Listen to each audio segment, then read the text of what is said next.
All right, everybody, we're going to get started. Thank you for joining us today, and welcome to the showcase event for AlphaLab Health. I'm Maria Garrity, the program coordinator for AlphaLab Health. We're so happy to have you here in our space, and for those of us watching us online via the live stream. We have an exciting lineup of companies today who are going to tell you about their transformative technologies and how they are on track to quickly infiltrate their target markets. All of the startups are hoping to reach potential customers, investors, strategic partners, or other resources for their growing companies. We welcome everyone watching today to follow up with the companies to help them reach their next level of growth. For those online, we'll be sharing ways for you to get in contact with our founders at the end of this presentation. Before we get to the pitches, I'd like to thank some of our partners and supporters of AlphaLab Health. In particular, we would like to thank Pennsylvania's Department of Community and Economic Development, which has supported InnovationWorks and the Ben Franklin Technology Partners for 40 years. The Suburban Healthcare Foundation, serving the Bellevue community, and the U.S. Small Business Administration, which acknowledged AlphaLab Health as one of its top growth accelerators of 2021. With your support, all of the great progress you will see from our cohort wouldn't be possible. To elaborate a bit on the partnership, I'll turn it over to Ven Raju of InnovationWorks for a few words about IW. Thank you, Maria, and thank you all for joining us today. We are very excited to have our cohort 3 present today.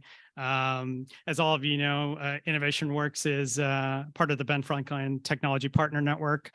We are one of the most active investors in the country, the most active here in the region. We provide support faculties and capital to early stage companies. The way we think about it is in terms of a continuum, and the underpinnings of that continuum are our accelerator programs. We have accelerator programs in the life sciences, software, hardware, and our life sciences accelerator, AlphaLab Health, is really a testament to how a corporate partner in the way of AHN and Highmark can work in concert with a venture development organization to really support startups at the earliest stages, to help them validate what they're doing, to help them evidence product market fit in the context of a real world setting. And in this particular case, it happens to be a health system. And so we really thank the HN team for their partnership, and it's really been an extraordinary partnership.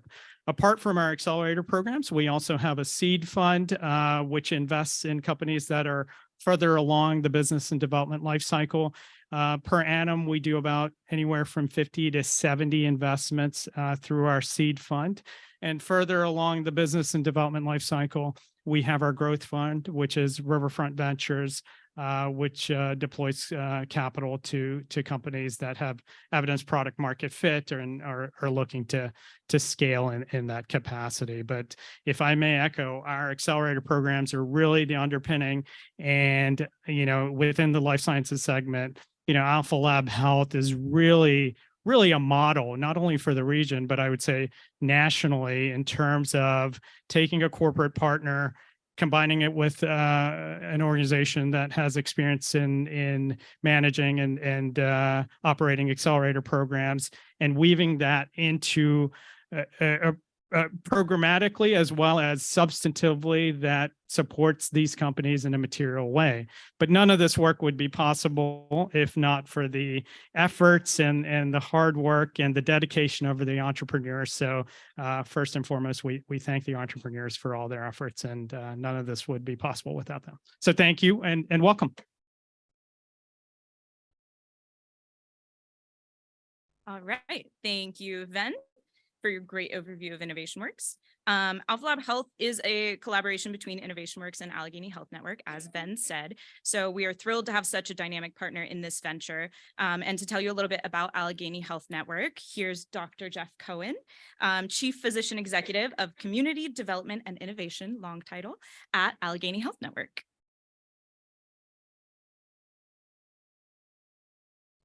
So first of all, it's great to see all of you coming out today after the pandemic. It's nice to see bodies and seats.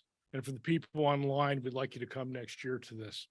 Allegheny Health Network is a partner in creating this enterprise. But today is not about Allegheny Health Network. It's about the entrepreneurs and the change that they represent. So the 6 companies that are going to present today are companies that we picked because they would solve a problem in healthcare. And one of the fundamental pieces that we believe in is that change is hard, change is difficult. And if you don't have people asking questions and coupling them up with people that are doing things every day, it's just not going to work. So this is a community-wide effort. We have some graduates that have come back. Satya is going to talk, Satya Venati. They were in the second cohort with Telling. Will Keegler's back over there. It's nice to see that your parole officer isn't with you today. And we have some other folks here, but the companies, the people that have gone through this program have been inspirational. They've taught us a lot. We hope we've taught them similar things, and we look forward to other cohorts coming forward. The essence of this today is about change and how do we create the health system of tomorrow? And this is part of it. So thank you all for attending. Maria said I had 2 minutes and I better not go over that. Nice to meet you, and we'll see you.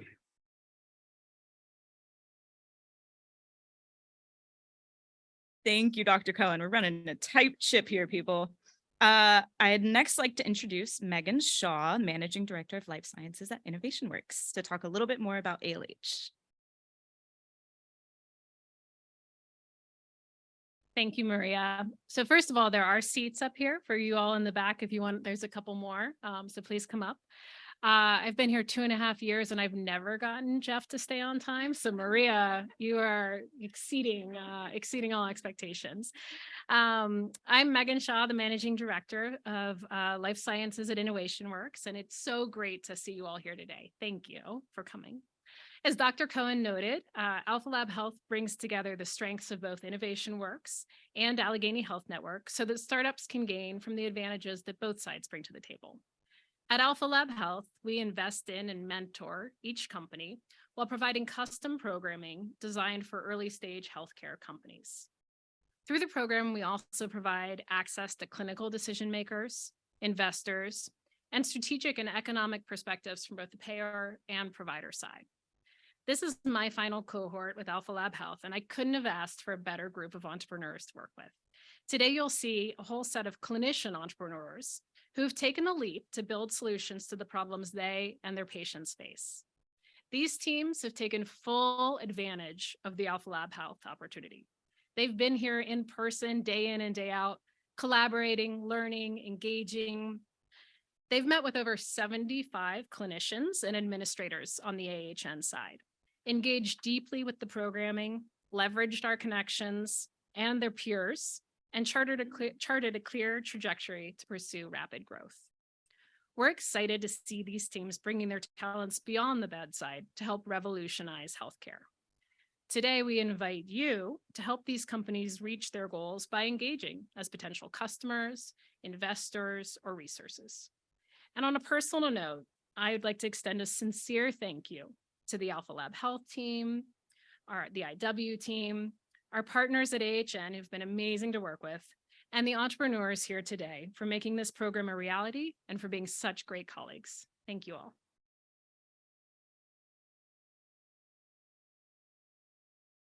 Thank you, Megan. All right.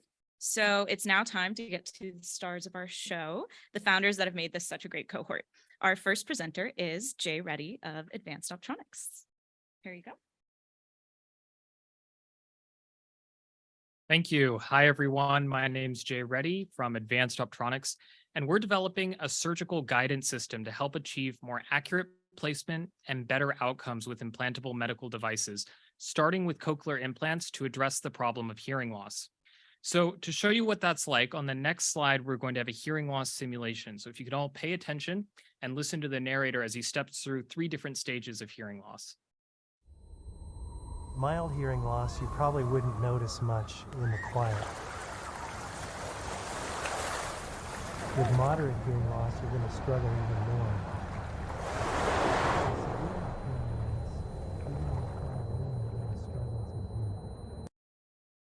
So imagine having the 3rd level of hearing loss or worse day after day. And that's the experience of the patients that Advanced Optronics technology can help.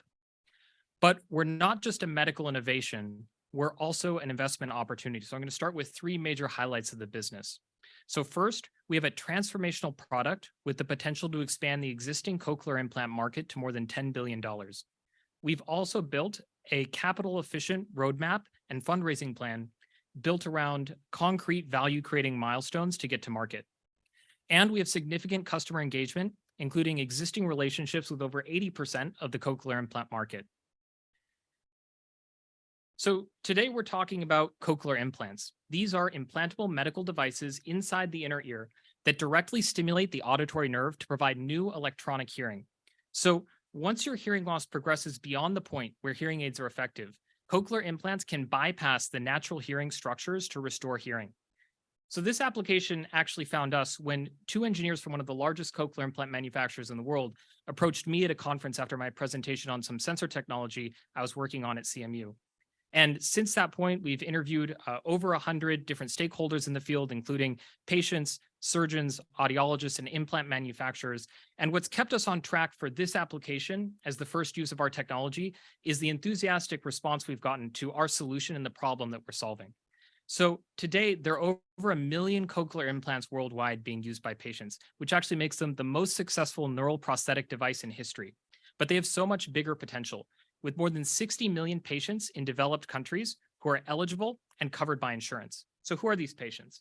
Well, depending on the severity of your hearing loss, you have different options for treatment. So for some people, cochlear implants are the only option. But there's actually a large overlap between the eligible population for prescription hearing aids and cochlear implants, who'd be much better served by a cochlear implant. So then why aren't these people opting for this option? Well, a major hurdle for patients considering the surgery is the risky proposition of the electrode insertion. So during the procedure, a surgeon has to thread a tiny electrode array into the delicate spiral of the cochlea, but all they have to go off of is the force that they feel in their hand. And so a consequence of this is that unintentional trauma to the hearing structures can cause large variability in outcomes and tends to destroy whatever natural hearing you have left, meaning you can't go back to using your hearing aid. So all of this means that patients perceive this as a risky one-way decision where you have to wager your last lifeline to the hearing world. But this doesn't have to be the case because we know what can go wrong during the surgery that causes these side effects to happen. So our solution is a cochlear implant guidance system to assist the surgeon during insertion. And this has three main components. The first is a microscale sensor that can be laminated like a sticker onto existing medical devices to enable smart sensing capabilities.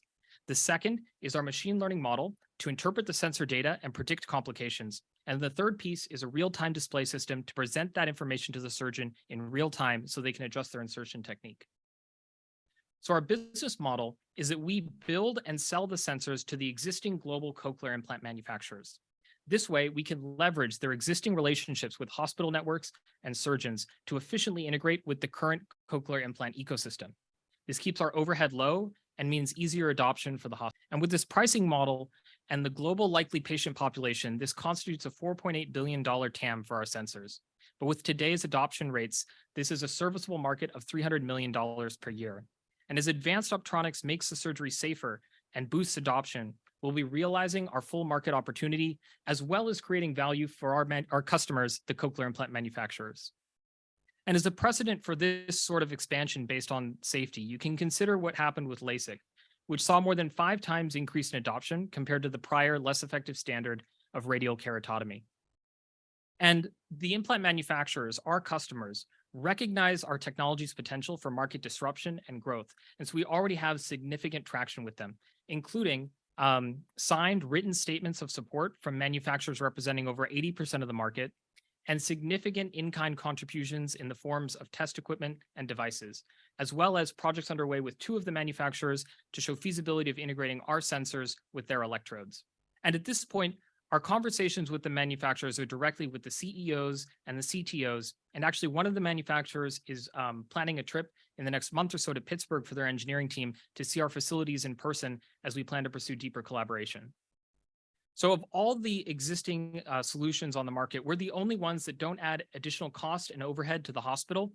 And crucially, we provide the surgeons with warning before the damage is done, allowing them to change their approach.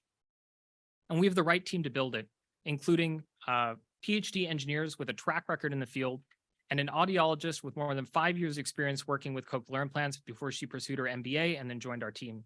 And we're advised by some of the top cochlear implant surgeons in the country and serial biomedical entrepreneurs who have experienced funding, building, and ultimately selling medical technologies. So last year, we showed lab validation and benchtop demonstration of the technology, and now we're raising to finalize our clinical prototype and get through the FDA. That will enable scalable growth within the cochlear implant market, as well as the opportunity to pursue follow-on markets. So even though we're laser focused on cochlear implants to bring this technology to market, we've already identified additional catheter-based procedures that have a compelling need for this technology.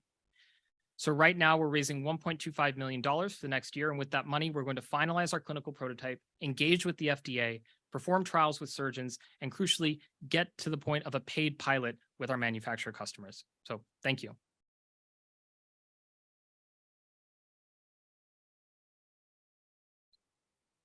Thank you, Jay. Next up, we have Innsight Technology. Our president and co-founder, Leanne Labriola, was unfortunately unable to attend today because of her clinic hours. So presenting on her behalf is Jackie Sikora. All right. Hi, everybody. My name is Jackie, and I'm here to represent Innsight Technology. And I'm here to talk about the OcuCheck biosensor. That's a breakthrough device for tear film diagnostics.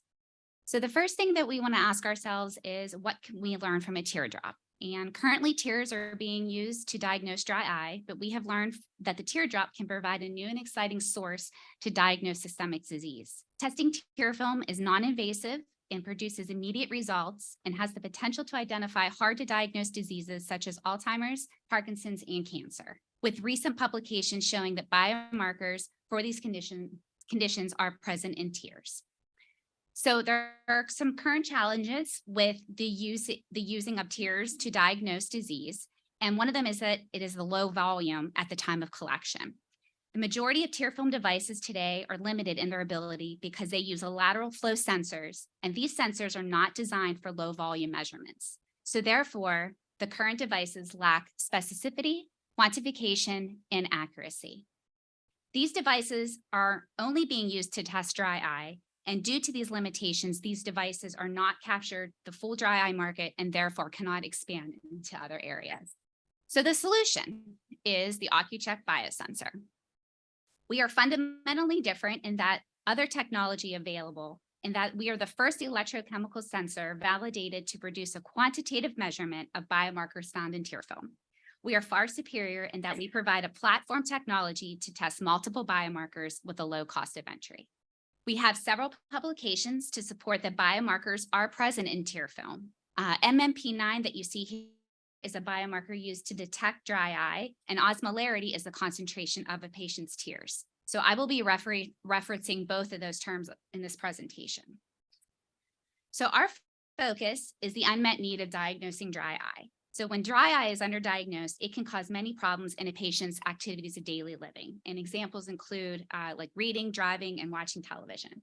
And a patient's symptoms can include pain, irritation, blurred vision, eye strain, and headaches. So with the proper tool, such as the OcuCheck, these symptoms could not only be treated, but possibly alleviated. And even though we can test for any biomarker on our sensor, we want to show you what we can do with dry eye.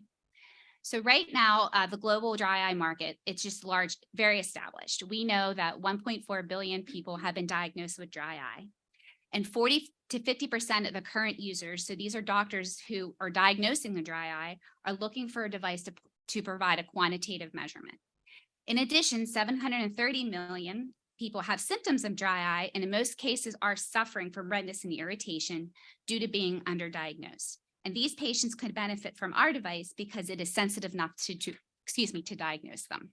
And lastly, there are 650 million people at risk for dry eye, and these people are important to diagnose, especially if they would be undergoing cataract or refractive surgery, as dry eye can cause errors in their preoperative measurements.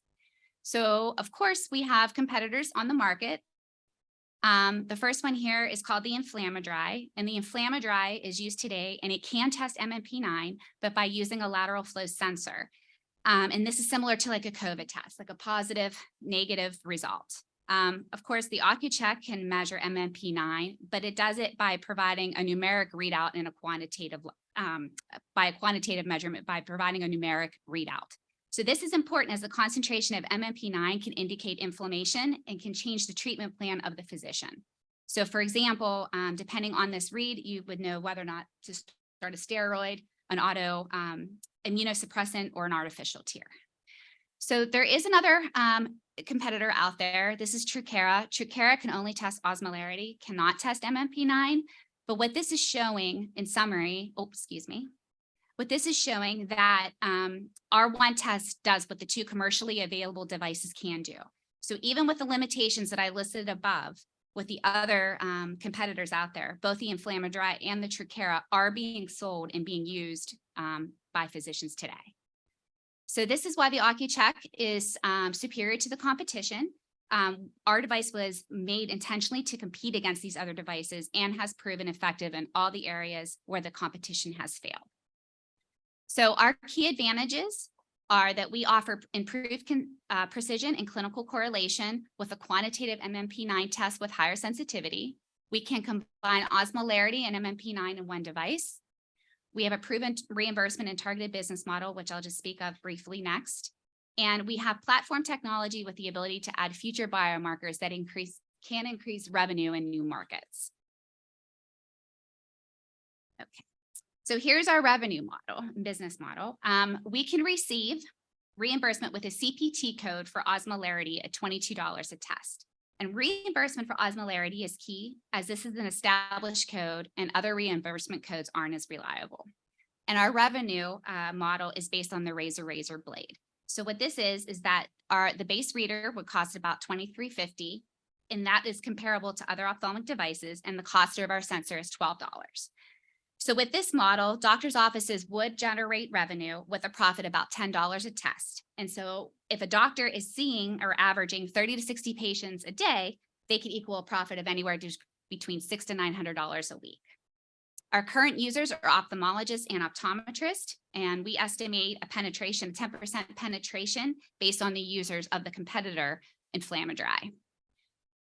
We will pursue a 510K application and have identified our predicates, and we will also apply for a CLIA waiver. And our IP is that we have an issued US patent and an exclusive license from the University of Illinois within Innsight. So this is the current revenue, and it is indicated with the dry eye market, and it's here in the blue, the brighter blue. We have a potential revenue, which is indicated in the darker blue and the green. And what this is suggesting is that with our device providing a quantitative result, we have the ability to expand our market. And if we're able to go beyond dry eye market to focus on systemic disease, we can push forward to test for other markers and further expand the market. So here's our company milestones. We're focused on basically getting a pathway to commercialization. We are seeking $1.4 million to develop our prototype and follow-on funding of $3 million to complete FDA approval. We do have an established business partner, ZP, which is Zimmer Peacock, and other vetted companies to reach this goal and take us from prototype to mass production and sales. Here's the Innsight team. So we have a multidisciplinary team with deep experience in commercialization and bringing medical devices to market. And here I have listed here, this is for Dr. Labriola, her contact information. Of course, please feel free to contact her or myself after we're done. And just to basically, she wants us to help bring tear film diagnosis beyond dry eye. Thank you.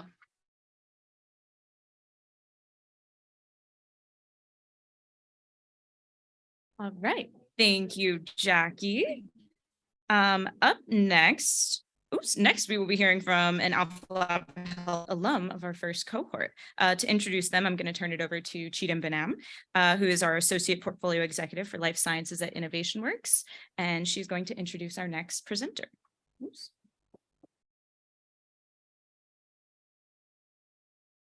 Thank you, Maria. Good afternoon, everyone. It's a pleasure. It's a great pleasure to introduce some of the promising portfolio companies of InnovationWorks to provide you a brief update what they have been up to since graduating from AlphaLab Health. The first one is Spintalix, which is recently rebranded as Predix Bio. Led by Doctors Dusty Majumdar and Chakra Chanubatla, PredictBio is leading the way to utilize spatial biology and explainable AI to solve some of the pressing challenges in oncology, particularly in immunotherapy. Their solutions empower clinicians and researchers to accelerate drug discovery, optimize clinical trials by predicting response to treatment, advance companion diagnostics, personalized therapeutics options, and improve clinical workflows. Without further ado, I will leave the floor to Dr. Chanubotla.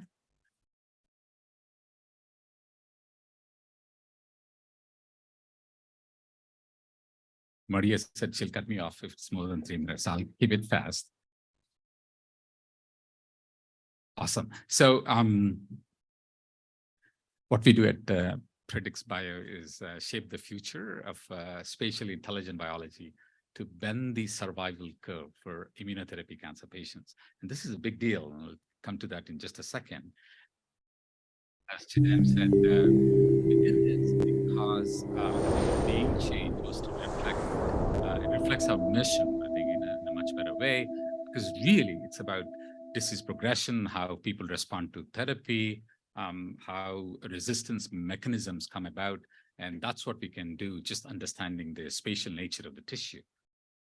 So, and the focus has been on immunotherapy, because immunotherapy already, although it has been hyped a lot, typically that's your third line of treatment, the statistics are really poor, because less than 20% of the patients, in this case, just as a statistic, out of the 100 patients, 45 patients may be eligible, but really only 17 patients truly benefit from immunotherapy. And if you take the patient's perspective, it's about a 2-year treatment costing you anywhere upwards of $500,000, right?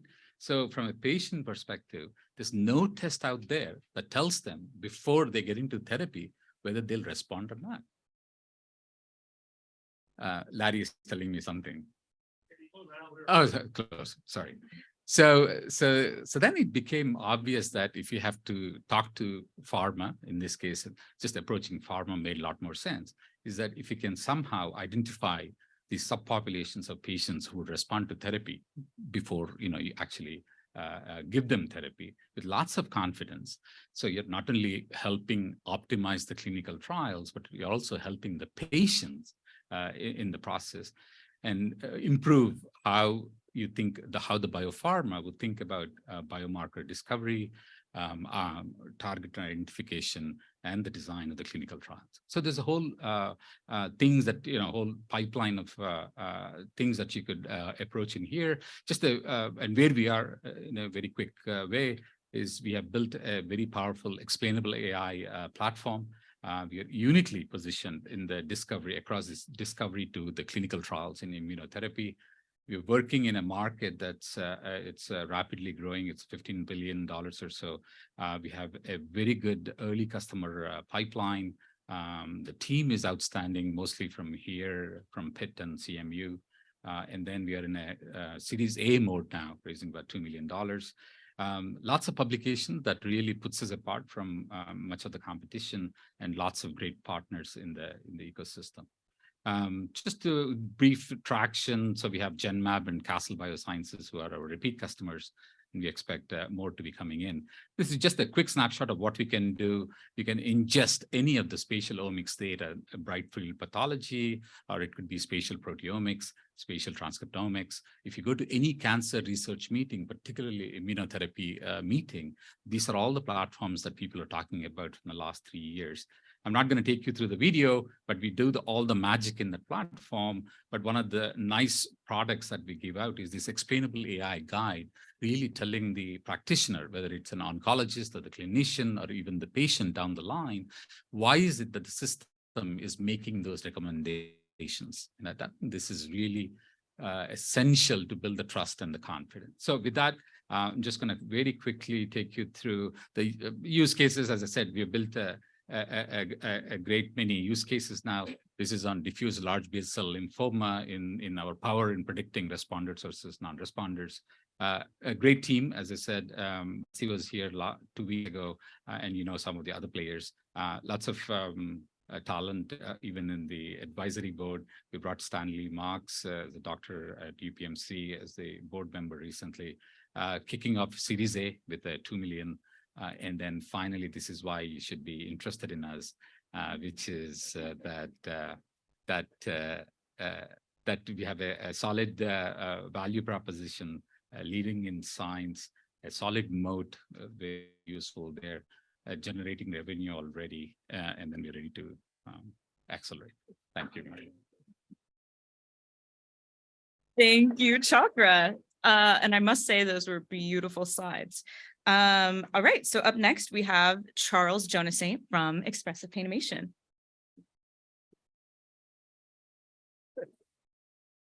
All right, thank you.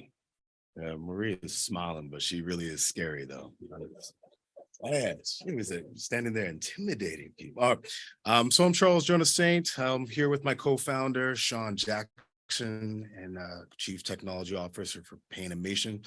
And what I want to do is talk to you today about pain.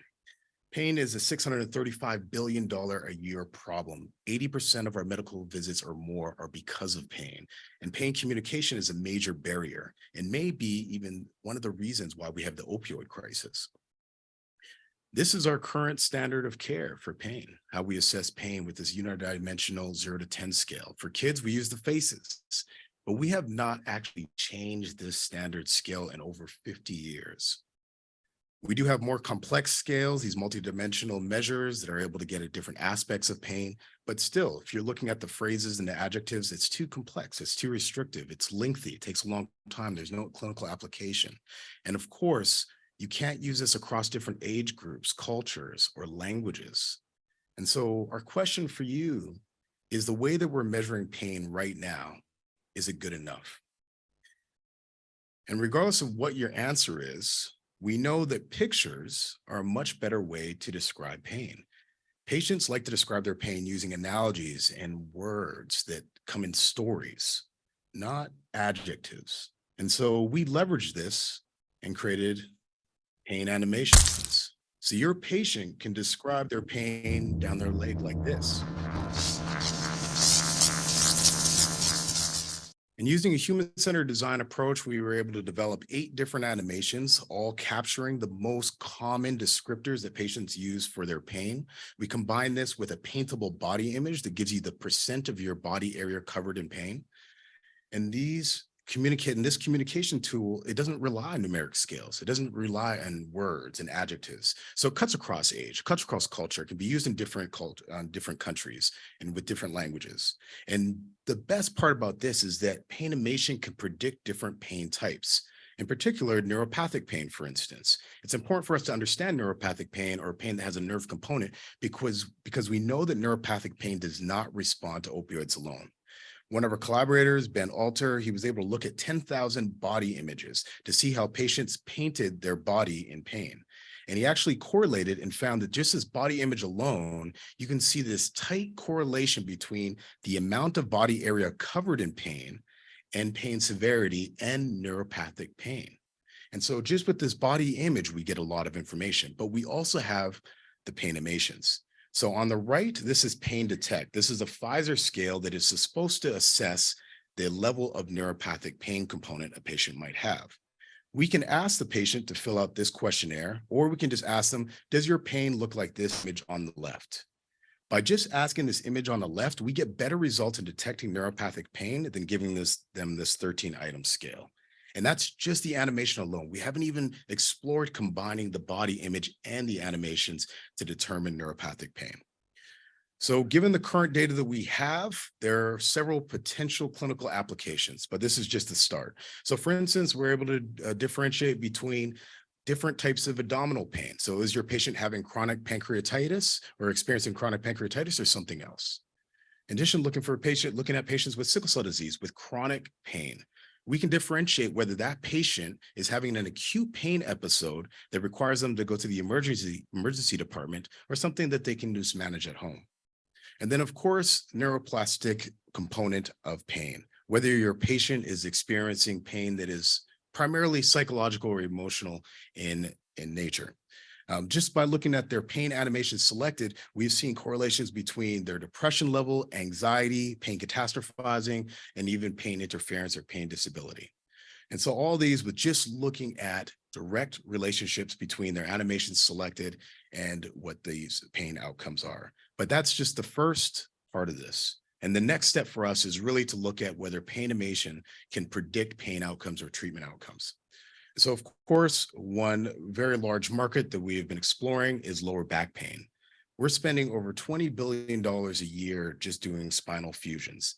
And the funny thing is that 50% of them fail. In fact, over 20% of patients that go through a spinal fusion surgery have more pain coming out of the surgery than they had going into the surgery. And so what if Painimation, and based on the data that we have currently, we feel that we have a strong opportunity with just a conservative estimate of 0.5% of the market. If we stop 1 out of 10 patients from going or engaging into a surgery that they don't need, given that the cost of each patient is over $30,000, we could just save the health system over $10 million a year. And that's a very conservative estimate of just 0.5% of the market. And so the traction that we have so far, many exciting things happening with expressive Painimation. We have data on over 750 chronic pain patients, but Painimation is now being used in 3 large-scale trials. We're looking forward to the results of those. We have 6 additional studies that are targeting 2,000 plus patients. Of course, we've had interest from pharmaceutical companies and digital therapeutic companies, all interested in determining whether their treatment reduces pain or not. And that simple unidimensional 0 to 10 scale does not work. And of course, just to demonstrate that this does work in different countries, we have several collaborations across the world. Of course, we have many partners that we're excited to work with, but we're looking for more partners, clinical partners that can help us implement Painimation and generate the data that we need to move to the next level. Our current business model, this is a model that's been used with other patient-reported outcomes, is to license Painimation to industry-sponsored trials. Currently, there are over 5,000 trials that are looking at pain as an outcome, with just $30,000 per trial. This not only generates revenue for us, but also that critical data that will help us move to the next step, which would be onto enterprise sales. So we have a great team, of course, with medical professionals, designers, software engineers, but this really is a product of working with the patients, those suffering from chronic pain. Thank you very much for your time. Would be happy to demo Painimation for you and talk to anybody who's interested at our table in the back. Thank you very much.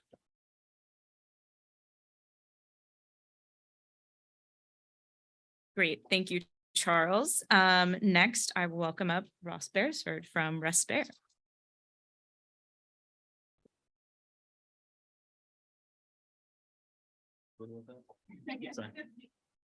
All right. Good afternoon, everyone. My name is Ross Beresford. I'm the CEO and co-founder of Respair. And Respair develops airway devices to reduce infection and improve outcomes for patients on ventilators. And so I want to start today by talking about this one simple fact, that aspiration causes infection. And unfortunately, I think a lot of us in this room can relate to this experience. If we've ever unfortunately choked on our own saliva, if we've choked on our own spit, that gross feeling that we have with that. But our bodies have such a great response to when this happens. We cough and we clear our airway. We're able to protect ourselves because particulates in our mouth and saliva can cause all sorts of hazards for our lungs. But let's shift our perspective to patients that are on ventilators. We're often heavily sedated. They don't have the same natural protection. So they're forced to rely on devices to protect their lungs, specifically an endotracheal tube. Now, this is an essential device that enables mechanical ventilation, but it also creates a one-way channel for saliva, secretions, and other harmful material to enter the airway. And so to prevent this, for the last 50 years, endotracheal tubes have used a small inflatable balloon to create a seal and prevent aspiration in the airway. However, what we've learned over the last 50 years is that these devices do a very poor job of creating and maintaining that seal. These are the 2 most common endotracheal tubes on the market today, and this is how well they performed in optimal benchtop testing conditions. Imagine how well these are working in patients with much more complex anatomy. Building on this work, how does it translate to the clinic? Well, right now, about 1 in 5 patients on a ventilator are expected to develop an infection. And beyond that, 1 in 3 are expected to succumb to the infection. What that means is every year in the United States, hundreds of thousands of patients are dying, not from what brought them into the hospital, not even from what put them on the ventilator, but from an infection they acquire from being in the facility. And on top of the fact that it's such a common and deadly problem, it's also very expensive, adding more than $8 billion in secondary costs directly to US health systems that are often not fully reimbursable. So what's the bottom line? The bottom line is that the current solutions fail to protect patients, and they also cost significant time, money, and most importantly, lives. And I think a lot more people in this room can resonate with this pitch today, as we've dealt with the COVID-19 pandemic for the last 3 years. But the reality is that there's been no change in this care for decades. And so Respair has introduced a new technology to change this. Our technology is Reliance ET. Reliance ET replaces the error-prone inflatable balloon with ultra-soft concentric discs called baffles. And these baffles are made of a thin gel silicone that has the feel that feels like a thin gel insole and acts like a stopper to create a comprehensive seal in the patient's airway. Our technology in head-to-head testing has demonstrated that it is 98% more effective at creating and maintaining a seal than a standard balloon, and it also exerts about 1/3 of the force on the airway, helping to mitigate the first and second most common complications, which are infection risk and damage to the airway. We also do a good job of standing out from the competition, as every other endotracheal tube on the market relies on some type of inflatable balloon. Reliance ET is the only device that can reduce microaspirations with no inflation element while resisting movement and using less force. This technology has seen some rigor. It's built on research and development technology from the University of Pittsburgh, where we sought to challenge our assumptions and compete in a number of funding competitions, as well as participate in a number of programs, ultimately winning over $150,000 in awards. We also participated in 2 regional life science accelerator programs to sharpen our business acumen and expand our relationships with key stakeholders. Specifically now, we have strong relationships with with the 2 largest health systems in the region. But most importantly, what we completed during this time are over 120 customer discovery interviews with both clinicians as well as key purchasing decision makers to answer 2 key questions. Are we solving a real problem the right way, and are people willing to pay for it? And unfortunately, we received a resounding yes to both of those questions. What we also learned from our customer discovery is a clear understanding of our market. Our beachhead is in the ICU environment because this is where patients are on ventilators for the longest and have the highest risk of developing infections. But endotracheal tubes are used throughout the health system, and the United States makes up nearly in excess of $900 million market and globally expands to over $2 billion. Importantly, all of these markets are expected to grow rapidly in the aftermath of the COVID-19 pandemic and as aging populations develop more chronic conditions in the respiratory space.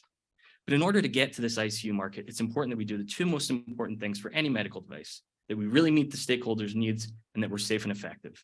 And that's what we're doing today. We're currently finalizing our prototype design by subjecting it to de-risking testing right here in the AlphaLab space. We're also working with stakeholders to ensure that we're meeting all of their needs.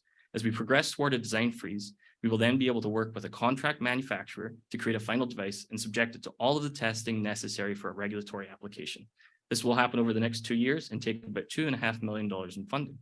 After receiving clearance, we'll be hitting the market in 2026, looking to scale our relationships with clinical partners to generate new safety and efficacy data, as well as partnerships with manufacturers and distributors in order to scale our growth. Importantly, we'll be evaluating different exit opportunities through acquisition and licensing toward the end of this tail. And from a commercialization standpoint, it's quite simple. We're going to be taking the Reliance ET device at first, targeting regional health systems through direct sales.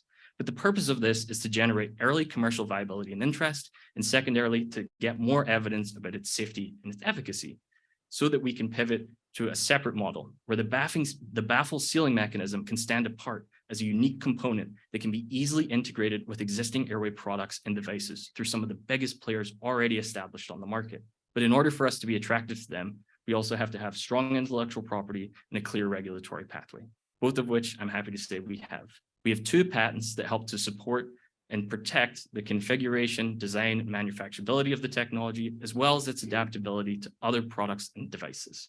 And from a regulatory standpoint, our strategy is currently being crafted with the help of the most latest former FDA branch chief in anesthesiology and respiratory devices, ensuring that we are taking on the most streamlined approach to navigating that regulatory body. So the opportunity today is that we're looking for $500,000 to continue to scale and meet key objectives, specifically to complete our pre-submission meeting with FDA, to select our final manufacturing partner, and to reach a design freeze.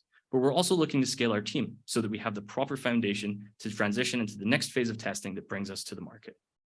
We've already formed a phenomenal team to achieve this vision, but we're looking to grow. We've got decades of experience in manufacturing, clinical work, as well as bioengineering to ensure that we have all of the necessary attributes in-house to deliver the best type of technology and make the most impact for patients. So with that, thank you, and look forward to connecting afterwards and hope that you'll join Respair in helping people breathe better when it matters most.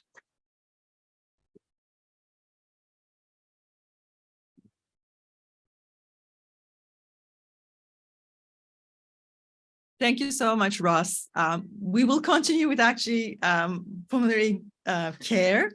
And we have the second update we have another update from our second portfolio company and alumni of AlphaLab Health. Telling AI is working to modernize respiratory care by utilizing AI and machine learning in identifying vocal biomarkers. Their solution will offer clinical grade measurement of lung function from voice and breath through a smartphone.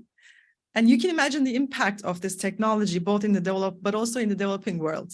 The company have been building exciting partnerships since graduating from AlphaLab Health, and I would like to invite them to share all the exciting things that they have been working on. Satya? Thank you. Sorry, looking at the wrong direction.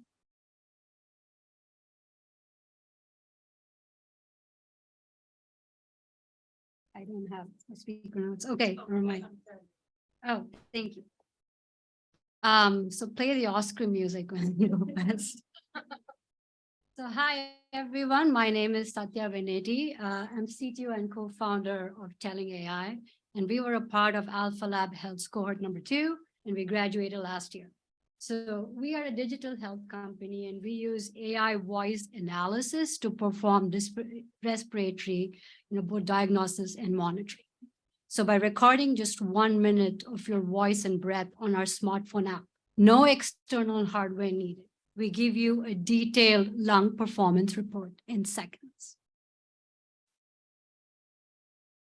So all of us here know our BP, all of us know our body temperature.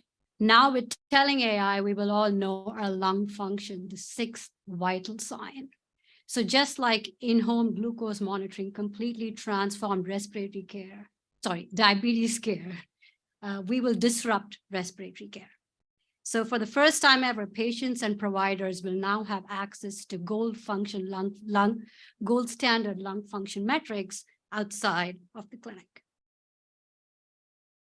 Lung disease is the leading driver of costs and expensive hospitalizations, and this negatively impacts payers, patients, and providers. And this is only going to get worse with the global pandemic, climate change, wildfires, pollution, etc.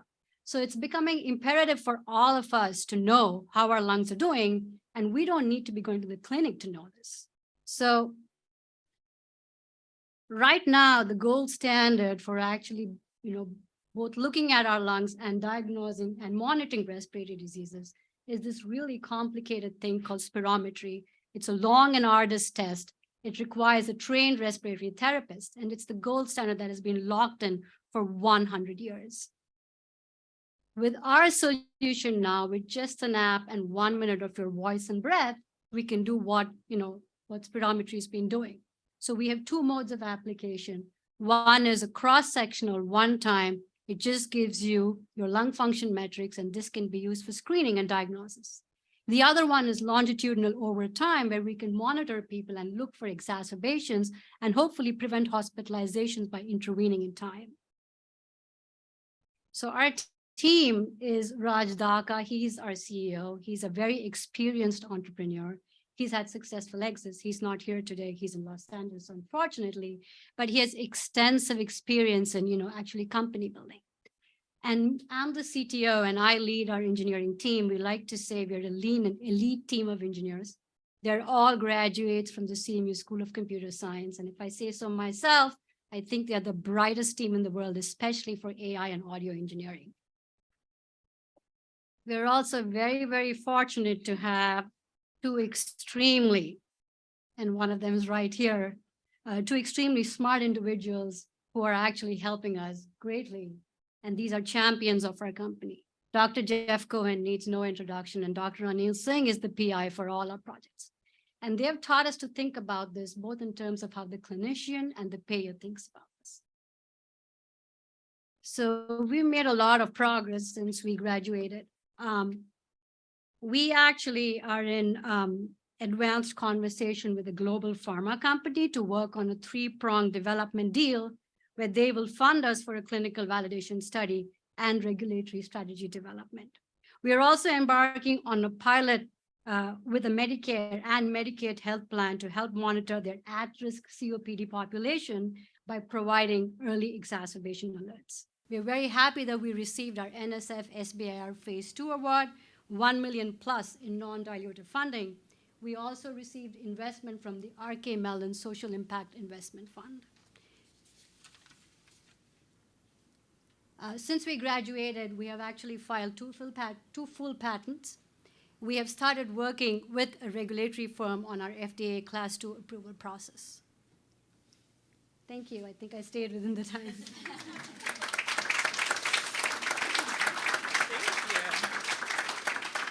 I would like to clarify that there are no scare tactics going on here. I'm just love an itinerary. All right, so thank you, Satya. Up next, we're gonna have two final presentations from our current cohort, and we're going to have Anne Germain from Noctem Health.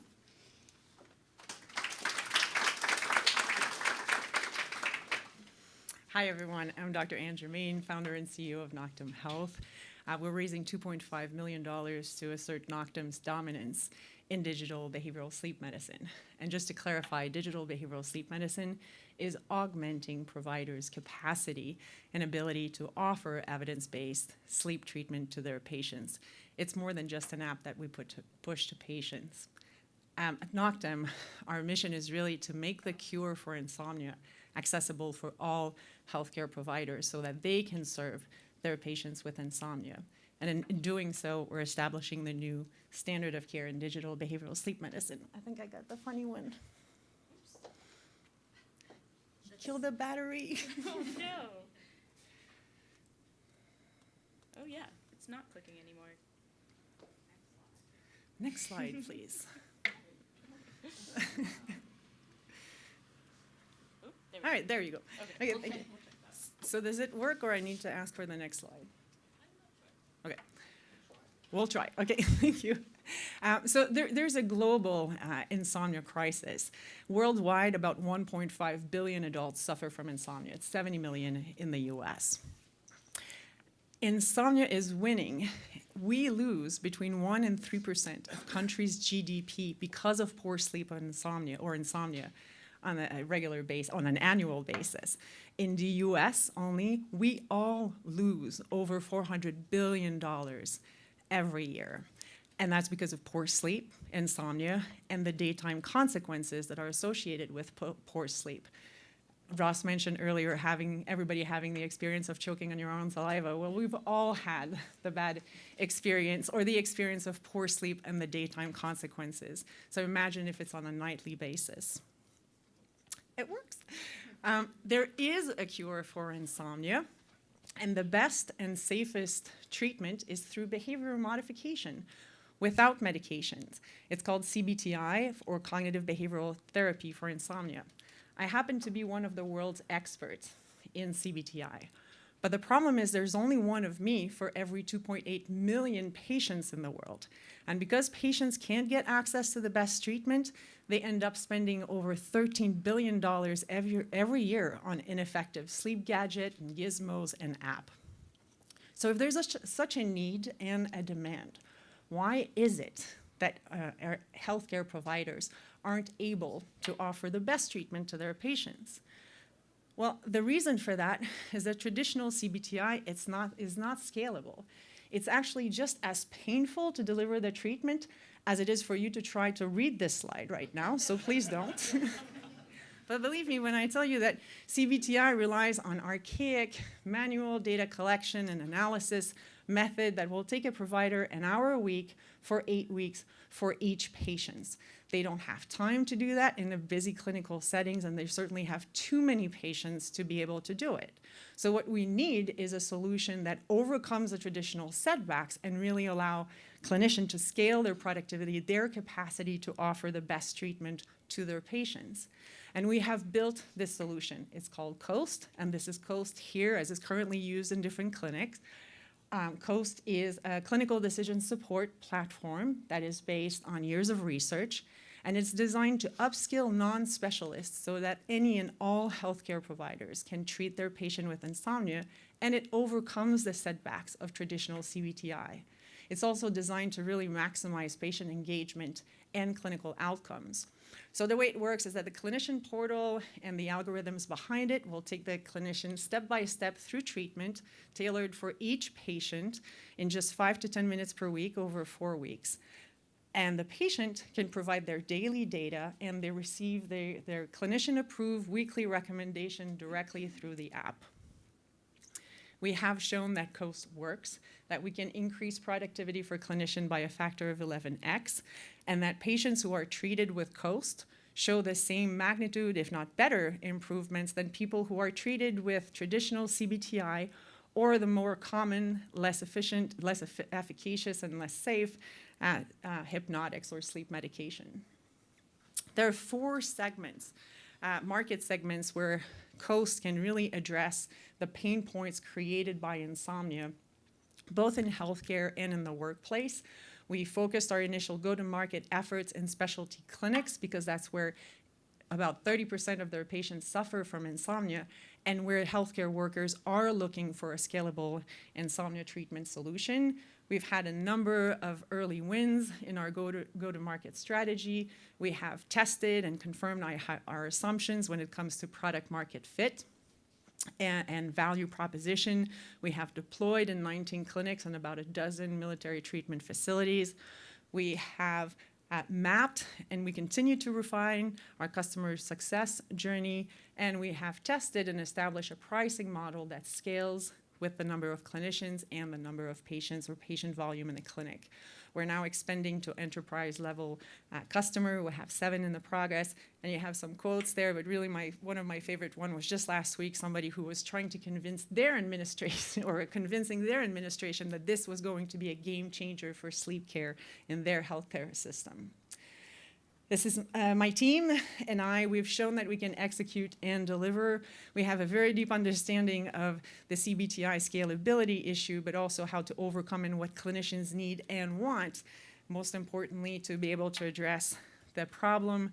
And we've raised over $400 million in non-dilutive funding so far to test and validate our approach. So now we're raising $2.5 million to continue to disrupt and scale digital behavioral sleep medicine. We want to accelerate our tractions to partnership sales and contracts. We're going to further, he scared me, I thought he was going to push me off. We want to continue to scale our products so that we can accommodate thousands of clinicians and the millions of patients they serve, and continue to improve our algorithms to maximize clinical productivity as well as patient engagement and clinical outcomes. If you make an investment, it will have a real measurable impact very quickly. Thank you very much.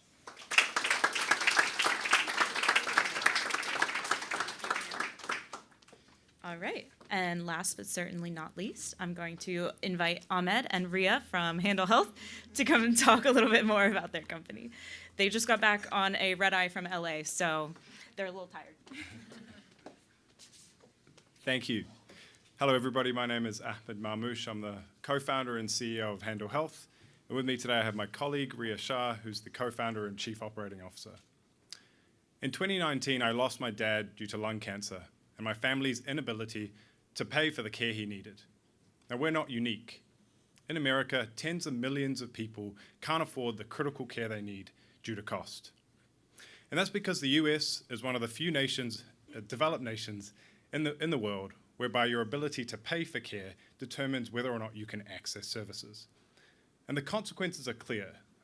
Not only is healthcare costs the leading cause of bankruptcy for people in America, but it also is the second largest expense item on an employer's balance sheet. And at Handl Health, we have the best kept secret. And that is, if you get care here versus 2 miles down the road, that can be the difference between tens of thousands of dollars in medical bills.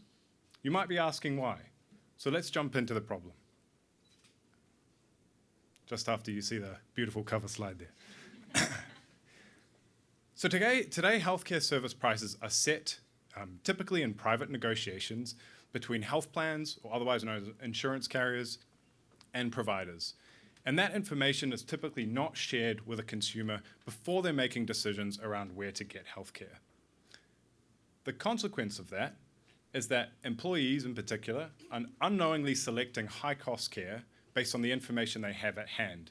And that is having a detrimental impact and placing financial pressure on the employer-sponsored benefits programs that are given to them. The so what here is healthcare costs have continued to grow at an astronomical rate over the last 2 decades, close to 300% in fact, and that's 5 times inflation that I think we're all feeling in this day and age. So the annual average premium for family-sponsored healthcare provided by an employer is $23,000. That's per employee that has a family, $23,000. So to better understand how we can go about solving this problem, it's important for us to put ourselves in the shoes of a user. So as an employee, I identify that I have a healthcare need. The first thing I'm going to go do is typically sign on to my employee benefits portal to try and understand what options I have available to me. So what I might do is type the type of specialist, or the name of the doctor, or even a facility, and I'm often returned with not much intelligent information. Maybe if they're a network, if I'm lucky, the name of the facility and possibly an out-of-date address and some details. With that information, I typically call a friend or I go onto Google and I'm searching to understand or try and collect more information to help me make an informed choice. The impact of that is I may make a poor selection, and because my employer is paying for the majority of my care, they also get hit on their bottom line. So at Handl Health, the way that we're solving this problem is by creating a data aggregation platform that strings together millions, in fact trillions of data points around price, insurance, and provider directories to help the individual that's searching for care make a more informed choice. Not only are we providing information around cost and quality, but also details that help the individual make the appropriate selections, such as ratings and so on and so forth. The individual is then able to make a more informed selection, and therefore that benefits also the payer of their care. To give you a sense of the contrast and the transformation of the experience that we're creating, on the left-hand side you can see a typical benefits portal that an employee might log into, and on the right-hand side you can see the experience that Handl Health's APIs are powering. So the data we supply to our clients are integrated into their existing benefits portals, and they can create the type of experience you see on the right-hand side there. The average savings that we can predict on any medical spend is about 28%. That's right, there's a huge variation between the cost between any one service. And we can enable that by steering patients or individuals to higher cost care. So you might be thinking, well, what makes you unique? The data that we do mine is publicly available. It's the price transparency data sets that are publicly available. That being said, to give you a sense of scale, one national insurer carries 300 billion data points around pricing alone. And so we're collecting that information. Our team has expertise in this field to be able to ingest this information at scale, weave through and find the important insights, and combine that with unstructured and disparate data sources that are not even machine readable, such as your summary of plan documents or how much you spent on your accumulator, on your deductibles and out-of-pocket maximums. And what we do with that information is ultimately we bring forward the billing rules that are applied typically after you receive your service up front. And this allows you to understand your out-of-pocket costs for healthcare and make an informed choice on where to get care. And since we've launched our software in May of 2022, we've booked over $700K in revenue, including $400K in ARR for this calendar year. To date, we've been primarily funded by an SBIR grant from the NIH and revenue from our first set of offerings. Through our current channel partners, we covered 30,000 lives in total and serve 30 self-funded employers. And we target small to medium-sized self-funded employers because they're grappling the most with the soaring healthcare costs today, and they're more incentivized to implement cost containment solutions for their employees. Over the past year, we've focused heavily on establishing our presence in the market by leveraging thought leadership, webinars, and health technology conferences, and exploring strategic partnerships in the space. We reach our target customer of the self-funded employer through channel partners such as health benefits vendors, benefits brokers, and third-party administrators because they typically serve a portfolio of self-funded employers. So it allows us to get to scale much more quickly. And we charge a monthly licensing fee to our customers, ranging anywhere from $1 to $4 per member per month, depending on the number of APIs they purchase and the size of the organization. One of the key metrics we're working towards achieving is 150 million in ARR over the next few years, which means that we would cover 4.5 million lives. And while that seems material, it's really only scratching the surface of the 218 million Americans that receive health insurance privately today. With an average PM fee of $3, which is about 30% lower than competing solutions, we see a pretty sizable target addressable market of $40 billion over the next few years. Now, we're focused on small to medium-sized employers because of their aligned incentives in reducing the total cost of care, which still gives us a sizable addressable market of $24 billion to work with. And we're the team to do it. Ahmed and I have spent years building digital health applications at Ernst & Young. Ahmed comes from a background in pharmacy, and I bring in data strategy expertise. And our co-founder, Karthik, comes from a decade in big tech building high-growth products. And with us, we have a seasoned board of advisors that are not only executives in the companies we sell into, but are successful founders themselves. So they give us a breadth of expertise around B2B, product development, commercial strategy, and entrepreneurship. In terms of ask for the community, we're not actively fundraising at the moment, but happy to have any conversations there. We are looking for introductions to health technology vendors, so specifically benefits platforms and HSA solutions that serve self-funded employers to potentially go to market with. So if you know anyone that would be a great fit, we'd love to connect. Thanks so much for your time.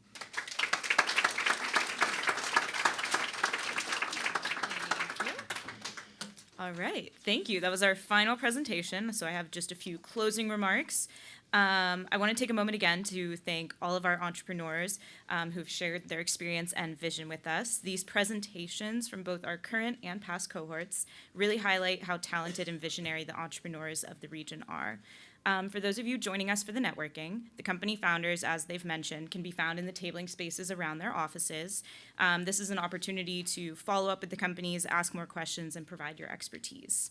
If we have any potential customers, investors, or strategic partners joining us online, then you believe you can help in some way, you can reach or access their information through this QR code, their websites, their LinkedIns, their emails. You can connect with them through there.